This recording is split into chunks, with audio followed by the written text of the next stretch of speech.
Vous êtes sûr, Jésus sur ta vie?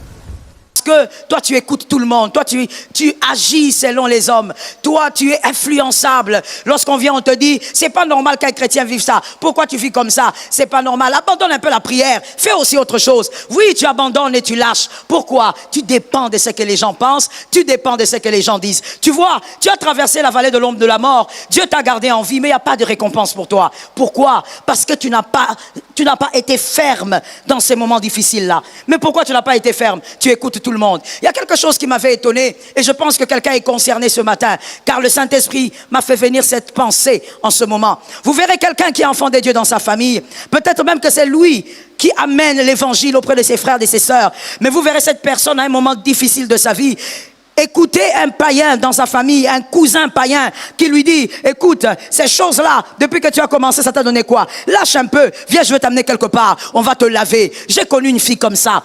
On l'amène chez une cousine, on va te laver, on va te faire des feuilles. Ce ne sont que des feuilles, on va te nettoyer et tu vas te marier. Mais c'est la même sœur qui était à l'église dans l'intercession. Elle était zélée, elle priait. Mais quand les moments difficiles arrivent, tu commences à écouter même le python.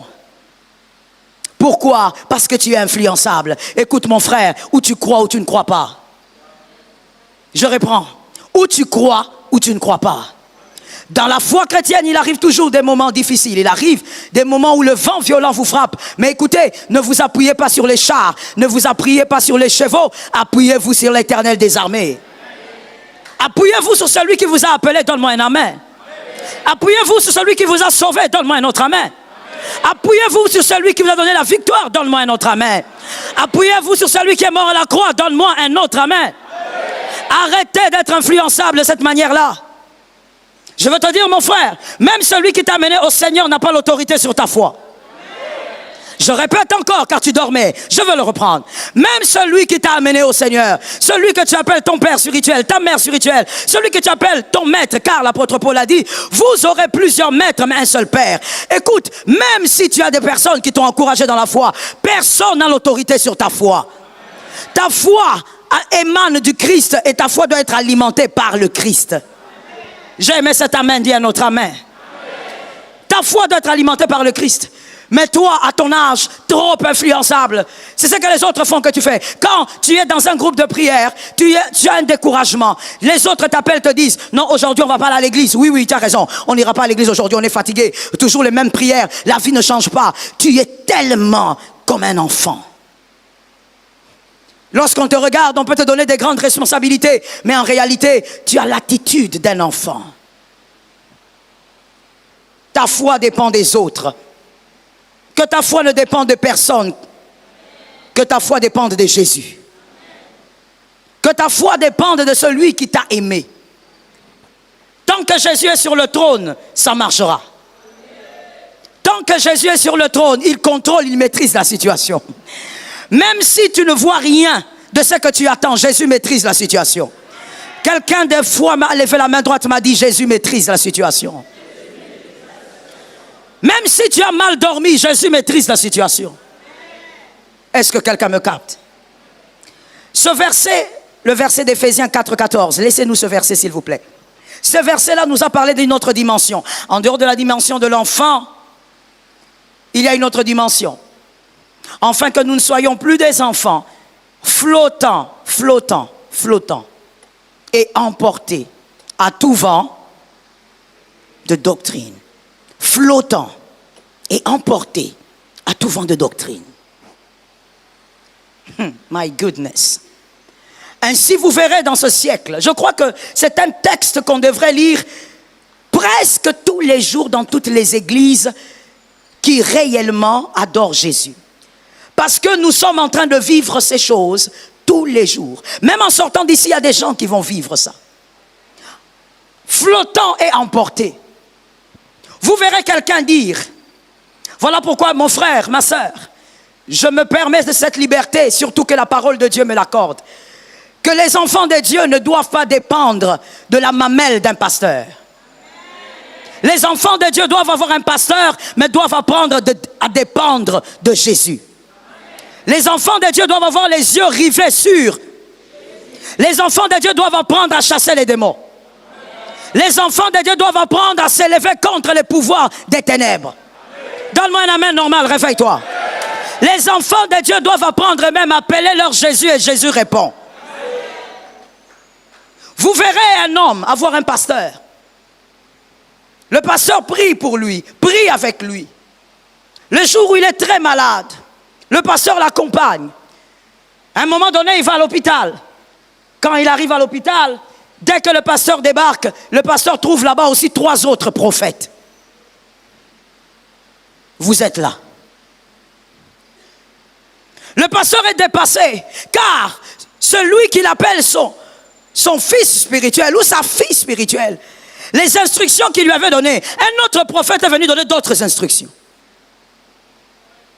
Il se retrouve dans la salle 4-5. Quelle instruction doit passer et quelle instruction doit tomber? Je te donne quand même ce texte-là. Même si c'est un texte que je devais donner le dimanche prochain, je te le donne puisque j'en parle. 1 Corinthiens 4,15. 1 Corinthiens 4,15. Car, quand vous auriez 10 000 maîtres en Christ, vous n'avez cependant pas plusieurs pères, puisque c'est moi qui vous ai engendré en Jésus-Christ par... On va lire tout ce texte. Et que la forteresse diabolique qui s'est élevée en toi se brise par la vérité. Ça, c'est la parole de Dieu ou pas? C'est la parole de Dieu ou pas? C'est l'écriture d'un pasteur? Alors on va lire. 1, 2, 3, s'il vous plaît.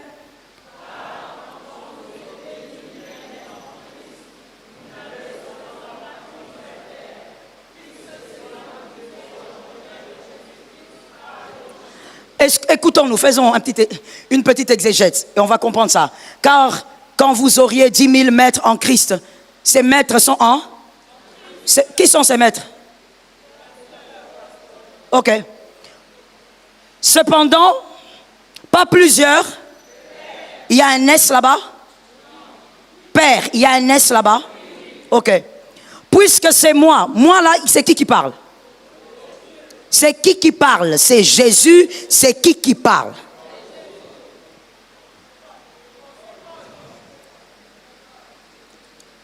Vous voyez, flottant et emporté.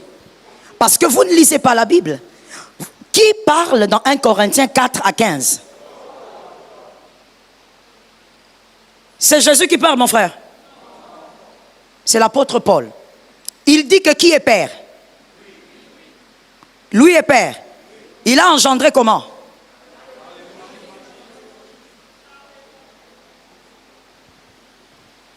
Un enfant de Dieu ne peut pas avoir plusieurs pères.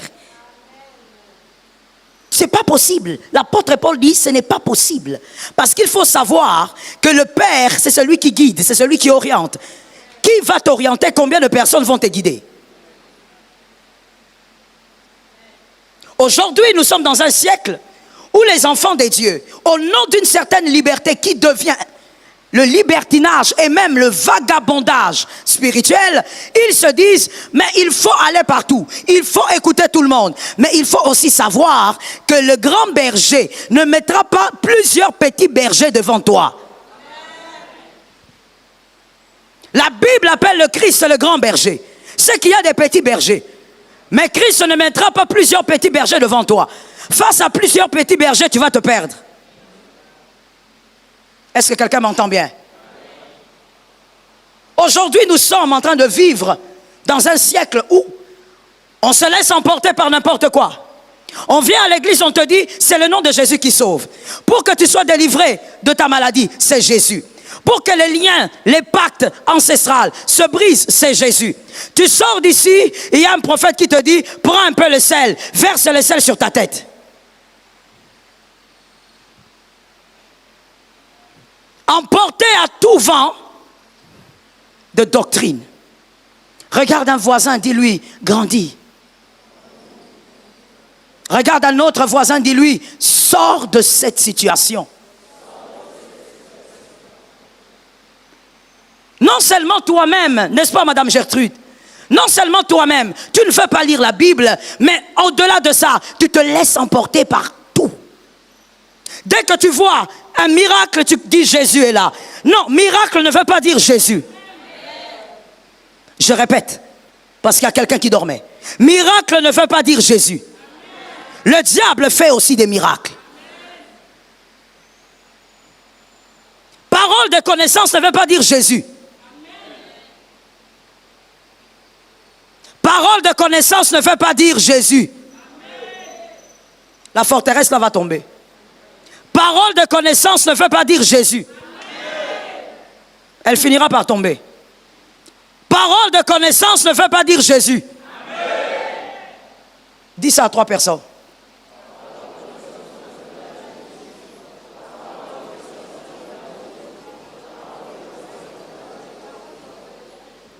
Il y a des gens, on dit à 3 personnes, lui il parle aux anges. Tu parles aux anges, les gens savent ce qu'il te dit là. J'ai dit aux humains. Parole de connaissance ne veut pas dire Jésus. Oh ma soeur, j'ai vu derrière toi, il y a ceci, il y a 5 ans, tu avais vécu ça. Ça ne veut pas dire que c'est Dieu. Le diable était là lorsqu'Adam était créé. Le diable était là quand ton arrière grand-papa était né. Toutes ces choses, le diable peut le dire. Mais aujourd'hui, emporté à tout vent. Pourquoi? Parce que les chrétiens aiment ce qui fascine. La fascination. Parce que tu vois quelqu'un vomir le feu, c'est-à-dire que Jésus est là. Pourquoi tu ne sais pas distinguer? Parce que toi-même, tu n'as pas une vie intime avec Jésus. Celui qui a une vie intime avec Jésus connaît le Maître. Il est écrit, mes brebis connaissent ma voix, voix.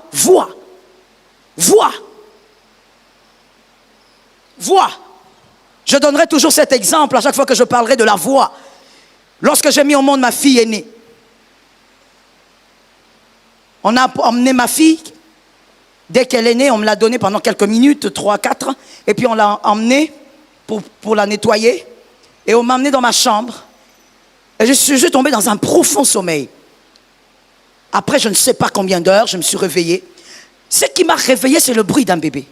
J'entends un bébé pleurer. Je dis, ça c'est mon bébé. Je me lève difficilement, mais je fais des efforts. Je commence à entrer au couloir. Alors les femmes infirmières, elles viennent vite. Il y avait une qui ne parlait qu'arabe. Elle me dit, il faut que tu rentres dans ton lit. Il faut que tu rentres. Tu dois te reposer. Je dis, non, mon bébé pleure. Elle me dit, madame, écoutez, c'est impossible. Pourquoi? D'abord, vous venez d'accoucher, vous êtes fatiguée. Et peut-être que c'est sous le sommeil. Mais là où il y a les bébés, il y a plus de 10 bébés qui dorment. Donc, ce bébé que vous entendez peut bien ne pas être le vôtre. Il y a 10 bébés là, couchés, qui sont en train de dormir. Donc, même si un se réveillait, il n'y a aucune garantie que celui que vous entendez est... Je n'avais jamais entendu mon bébé pleurer. Jamais. Parce qu'on me l'avait laissé pendant quelques minutes. Mais j'ai dit à cette femme, j'ai dit, le bébé qui pleure, c'est mon bébé. Il dit, mais madame, c'est pas, vous êtes fatiguée, vous êtes fatiguée. J'ai dit, je dois voir mon bébé. J'ai commencé à avancer. Pendant que j'avançais, comme elle ne pouvait pas m'empêcher, elle m'a donc accompagné. Arrivé devant la salle, je regarde, je dis, allez vérifier. Et quand on va vérifier, comme c'était chez les Arabes, on l'appelait Jibril, parce que c'est Gabriel. Ils disent, ah c'est Jibril qui pleure. Je dis, je vous avais dit que c'était mon bébé qui pleurait. Donnez-moi mon bébé. La mère, la porteuse de matrice, ne peut pas oublier la voix de son enfant. Et même quand je n'ai pas entendu la voix, il y a une connexion entre la matrice et l'enfant qui est né là-bas.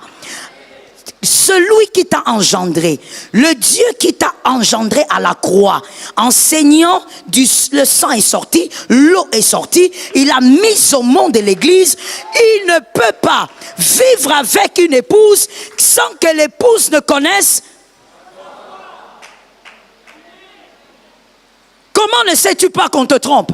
Comment ne sais-tu pas que cette personne-là te ment? Comment ne sais-tu pas que l'évangile qu'on t'a présenté ce jour-là était faux?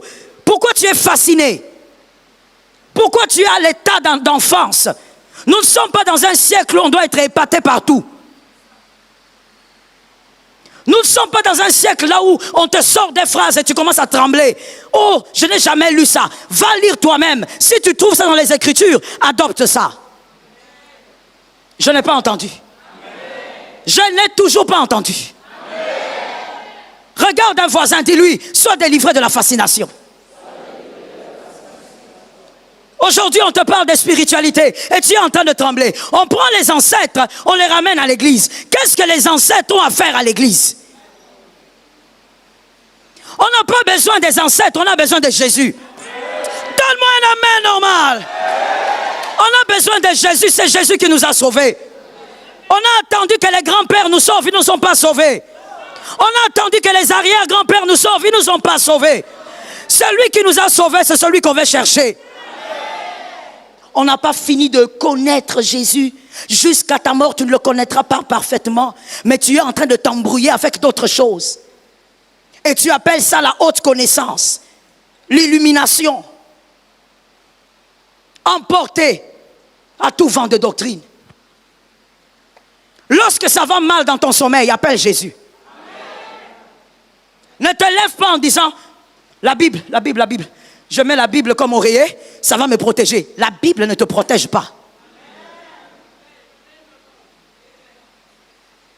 Je reprends. La Bible ne te protège pas. La parole de Dieu t'aiguise. C'est ça son travail. Ne va pas prendre un couteau pour te laver. Tu prends un couteau pour te laver, tu te... Merci. Ceux qui ont bien étudié ont répondu vite. Ceux qui ont eu quelques retards, ils sont toujours là en train d'attendre que les autres répondent. Je disais, tu utilises un couteau pour te laver ça te blesse. La parole de Dieu, c'est pour t'aiguiser, te tailler, te former, te transformer, te montrer le chemin. La parole de Dieu ne te protège pas, tu prends la Bible, tu mets sous l'oreiller. Frère, tu es aventurier. Celui qui te protège, c'est Jésus. Mon frère, l'huile ne te protège pas. Même quand on prend l'huile là, l'huile d'onction, on met sur la tête. Nous ne le mettons qu'à parce qu'il est écrit qu'on peut utiliser l'huile et croire que par la puissance du Saint-Esprit, l'onction brise le joug. Est-ce que quelqu'un m'entend? Mais l'huile ne te protège pas, c'est Jésus qui te protège. Regarde un frère, dis-lui, le sel ne te protège pas, c'est Jésus qui te protège. Pourquoi je n'entends pas les hommes de foi? Dis à quelqu'un d'autre, ce linge-là ne te protège pas, c'est Jésus qui te protège.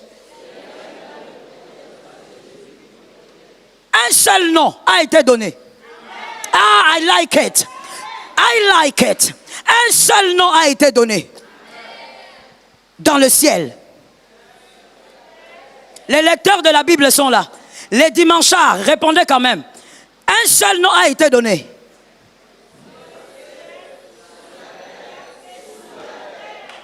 Ce nom, devant ce nom, même si les démons étaient en activité, lorsque ce nom est cité, les genoux, un seul nom, même dans les enfers, il est roi. Est-ce que quelqu'un m'entend bien? Le diable, s'il faisait une réunion avec ses acolytes, il est en train de leur dire, écoutez, aujourd'hui vous allez aller chez le pasteur Marianne, vous allez attaquer ses enfants. Pendant qu'il parle, quand l'homme de Galilée entre, la réunion est, dis à quelqu'un devant le nom de Jésus, les réunions diaboliques s'arrêtent.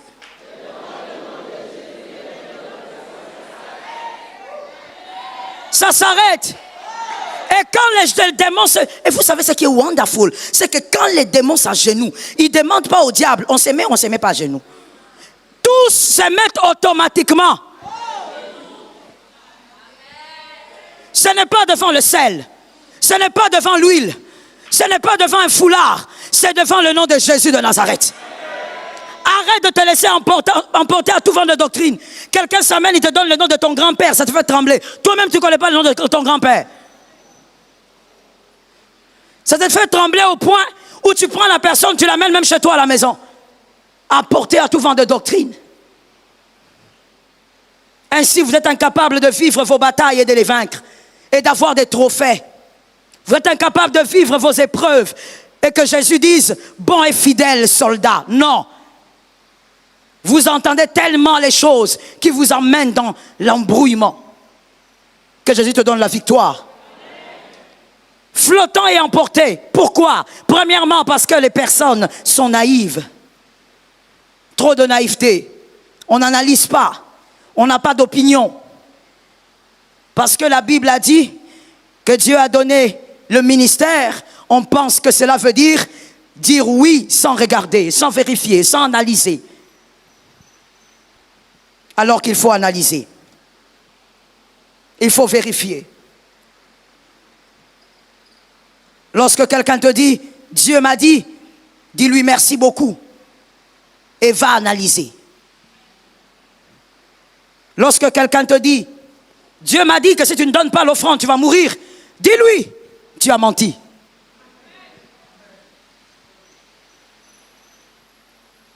J'ai remis les lunettes pour voir si tu me regardes. Lorsque quelqu'un te dit, si tu ne donnes pas ces 2000 $ là qu'il y a dans ton compte, ton enfant va mourir. Ne pars même pas. Mon frère, prends une portion du respect, divise ça en deux. Reste avec une seule portion. Prends la deuxième portion, regarde-lui en face, dis-lui, vous avez menti. Est-ce que quelqu'un m'entend bien? Quand les pitons parlent, il faut parler devant les pitons.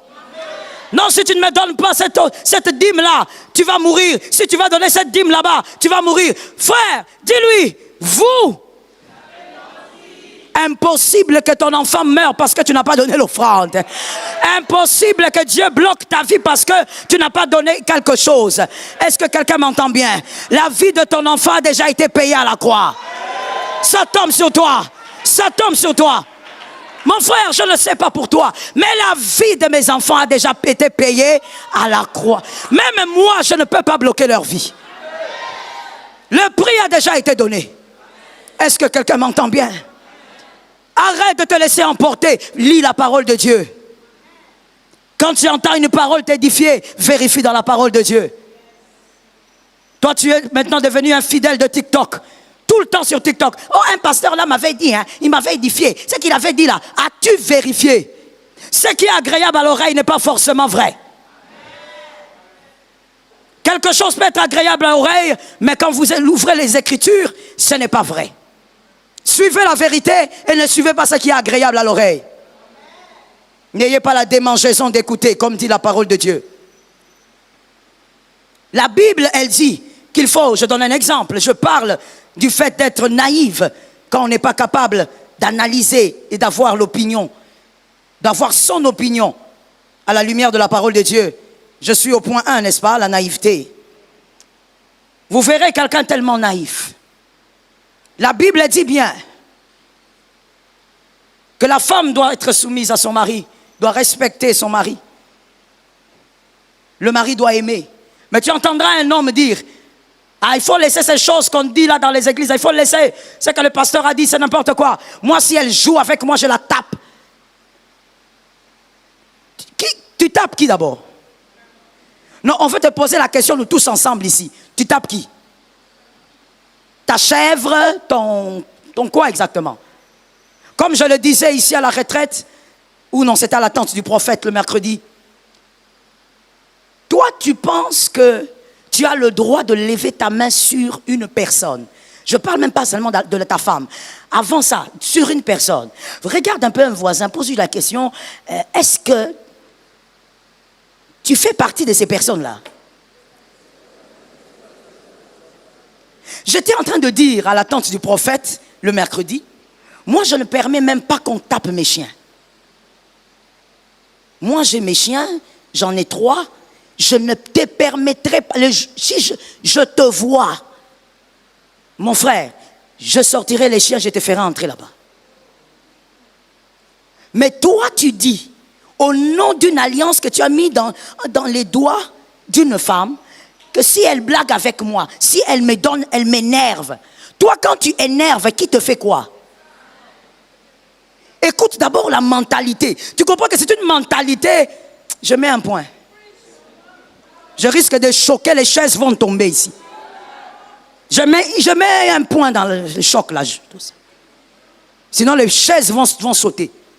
Regarde, voilà pourquoi j'ai dit, et je le répète, je continue de croire, et plus les années passent, je risque de me radicaliser davantage. Et c'est ce que je sens même. Je suis convaincu de ceci. Les mariages que nos parents organisaient étaient meilleurs pour leurs enfants. Les mariages que nos parents organisaient étaient meilleurs que les mariages d'aujourd'hui où on choisit. Parce que nos parents organisaient les mariages selon la compatibilité éducationnelle. Aujourd'hui, les garçons se marient par amour. Les femmes se marient... Je ne vous écoute pas.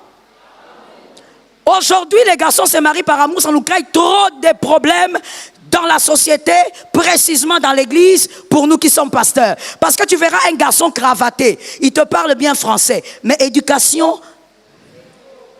Il va épouser une fille d'un pilote qui a été bien éduqué, qui a été bien structuré. Lui, il commence à amener son village. L'éducation, ce n'est pas la veste. L'éducation, ce n'est pas un bon français. L'éducation, ce n'est pas le parfum. Ainsi, certaines filles se sont retrouvées piégées. Elles croyaient que parce qu'elle avait rencontré ce garçon à l'université ou même à l'église, parlant bien, être galant à l'église. Mais au fait, il a une éducation façon que quand il se marie, il commence à parler à sa femme comme s'il parlait à une petite chatte. Or, sa femme a été bien éduquée avec des parents qui lui ont appris qu'on respecte la femme. Mais lui, même sa maman, il ne la respecte.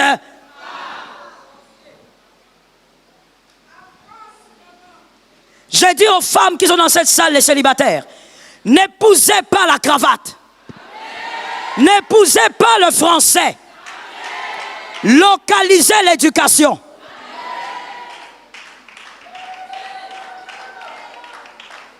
C'est pourquoi les parents à notre époque arrangeaient le mariage. Parce qu'ils arrangeaient selon l'éducation. Ils regardent et disent non, notre fille, on lui a appris à dire bonjour quand on se réveille, à prendre soin de son lit. Alors il faut qu'on cherche aussi un garçon à qui on a appris à dire bonjour, à qui on a appris à faire son lit.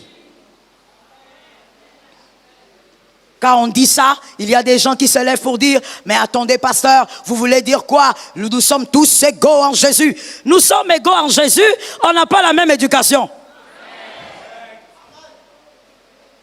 L'égalité là, c'est pour aller au ciel. Toi, tu crois que c'est pourquoi?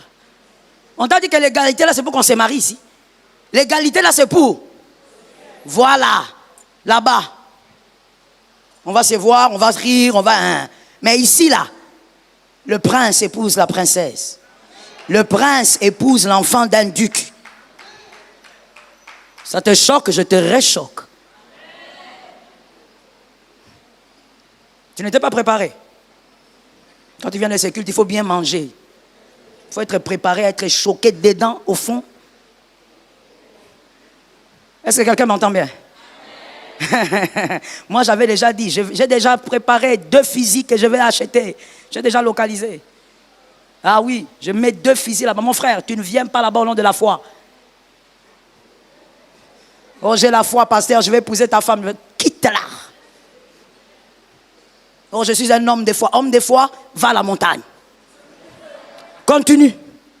Quand tu auras fini la montagne, là, tu trouveras que les autres ont fait autre chose ici. Est-ce que quelqu'un m'entend bien?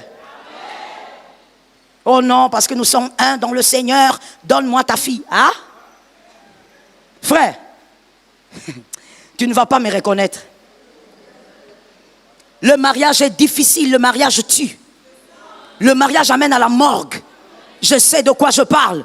Toi, tu viens pas là, garçon, façon, parce que tu as repassé ton pantalon droit comme ça là, et puis tu viens, tu dis, je veux prendre la fille. Tu veux prendre la fille? Tu connais les prix de l'éducation?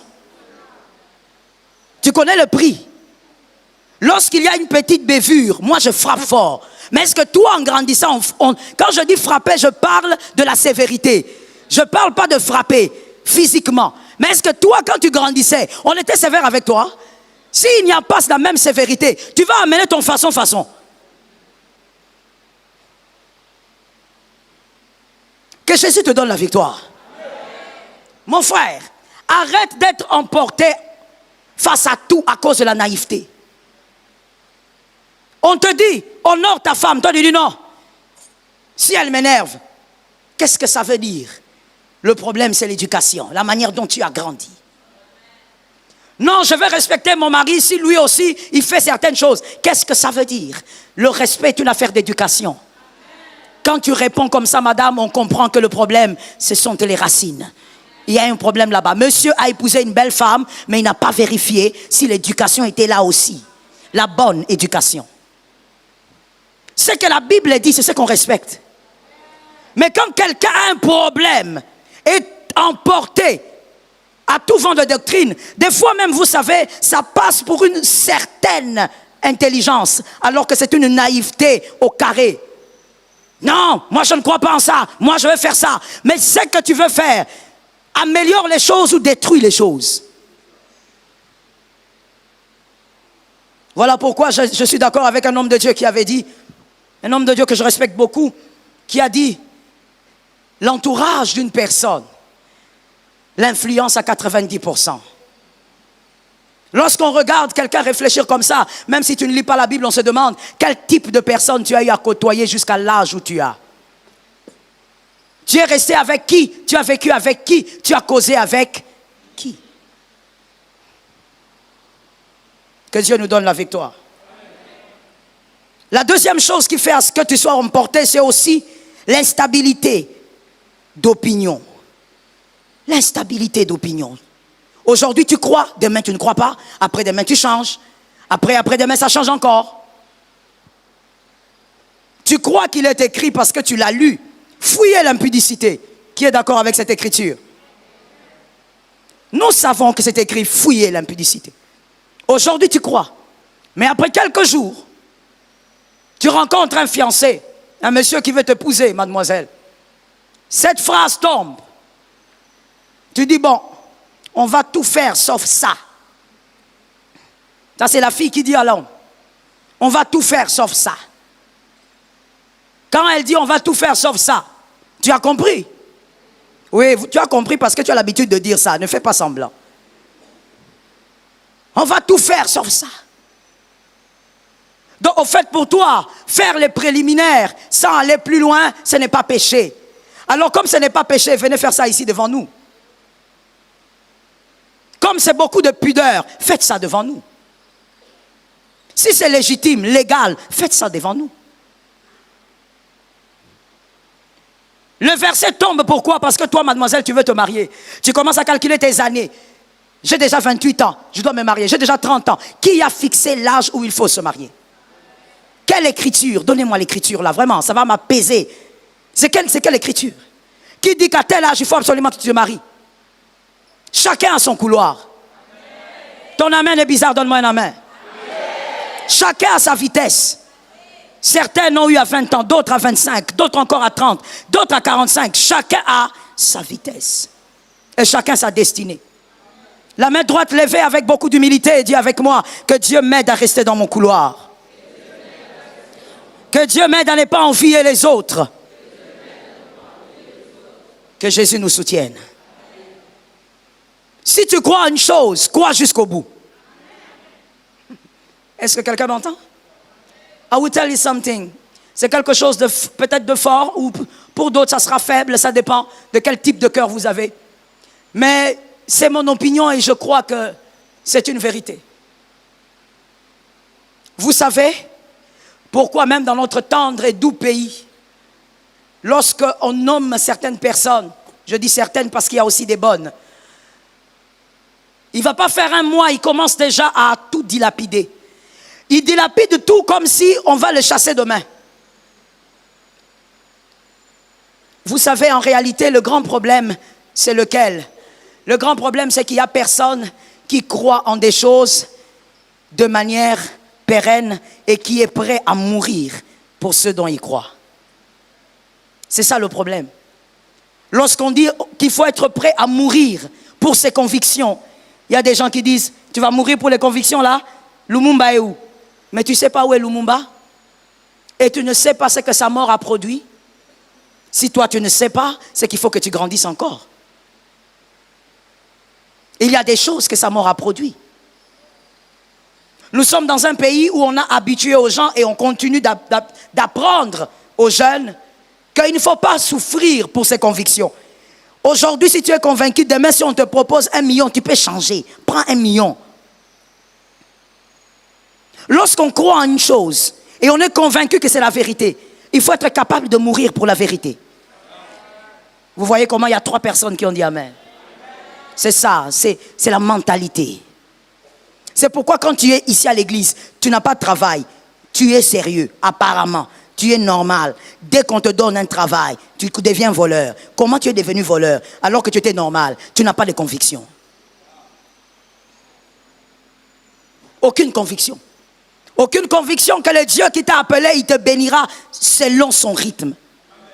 Aucune conviction que tu n'as pas besoin de toucher au denier public pour être riche. Dieu bénit. 3 amens sont sortis. Alors aide-moi, même s'il fait chaud. T'apportes ton frère, dis-lui, reste ferme, reste ferme. Sans conviction. Moi, je dis aux filles, aux célibataires qui sont dans cette salle, donnez-moi un amen. J'ai pitié de vous. Parce que vous devez choisir ces hommes-ci.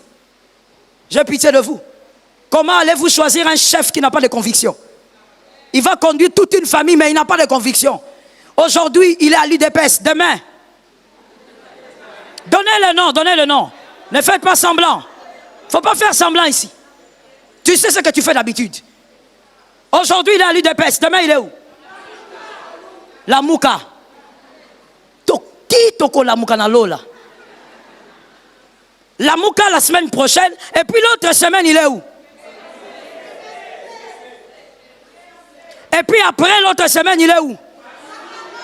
Il va finir en décembre en étant où?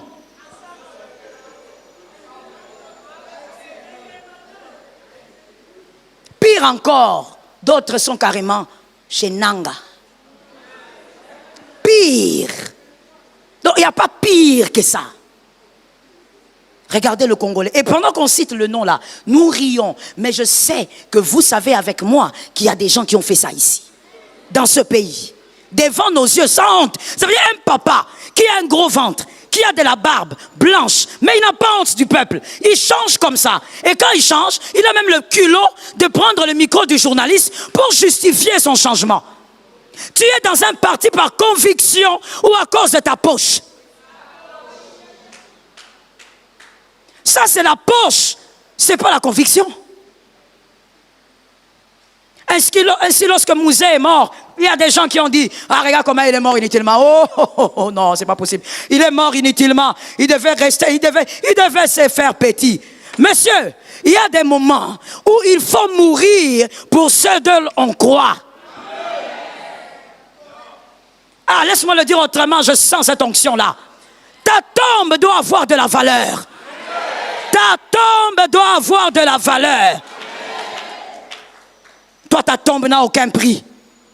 Même tes enfants peuvent cracher sur la tombe. Parce que papa n'a aucune conviction. Tu changes tout le temps. Et quand on te pose la question, tu crois, comme je disais, c'est un semblant d'intelligence, alors que c'est une haute naïveté. On te pose la question, tu dis, vous savez, il n'y a que Dieu qui ne change pas. L'homme, il est évolutif. Tu penses. L'homme ne doit pas être indécis.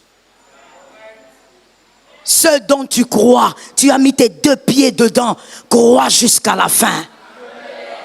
Je n'aime pas cet amen. Le dimanche prochain, je vais mettre les criteaux là-bas dehors. Si tu n'aimes pas le Congo, n'entre pas. Parce que j'ai l'impression que quand je parle de la nation, il y a quand même des gens façon. Même si tu vas construire des maisons ailleurs, ça reste la terre que Dieu t'a donnée. Est-ce que quelqu'un m'entend bien? Reste convaincu. Lorsque les gens ne sont pas convaincus, lorsque les gens sont emportés, vous verrez, l'homme de Dieu aime le dire, c'est le même peuple. Lorsque mon mari parle de ça, il le dit, c'est le même peuple. Le peuple qui est à l'église, c'est le même là qu'on voit aussi dans nos gouvernements. C'est le même peuple. Autant tu n'es pas stable dans l'évangile, autant tu ne sais pas rester écouter un seul pasteur qui te prêche, qui t'enseigne, qui te montre le chemin. Autant lorsque tu vas dans le gouvernement, tu es changeant, caméléon.